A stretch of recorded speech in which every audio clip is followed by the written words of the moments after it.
నువ్వు బాప్తీసం పొందితే నీలో ఉన్న ఆ కల్మషాన్ని కడుక్కుంటే, నీ పాపాన్ని తీసివేసుకుంటే, నీలో ఉన్నటువంటి చెడును కడిగి వేసుకొని ఒక పవిత్రమైన జీవితాన్ని కలిగి బ్రతకడానికి నువ్వు మారు మనసు పొంది నీటి మూలముగా ఆత్మ మూలముగా బాప్తిస్మం ద్వారా జన్మిస్తే ఈ జన్మ వలన దేవుడు సంతోషిస్తున్నాడు తప్ప నువ్వు తల్లి గర్భంలో నుండి వచ్చిన ఆ జన్మకు ఆయన సంతోషించలేదు. ఏ జన్మ వలన దేవుడు సంతోషిస్తాడు? తల్లి గర్భములో నుండి వచ్చినటువంటి ఆ జన్మకు ఆయన సంతోషించటం లేదు.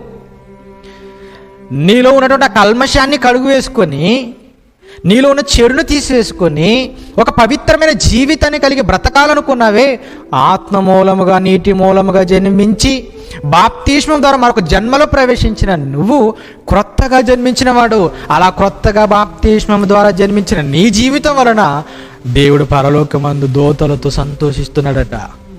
అంటే బాప్తిస్మం పొందితే ఆయన సంతోషిస్తాడా? అవును. నువ్వు మారు మనసు పొందితే ఆయన సంతోషిస్తాడా? అవును.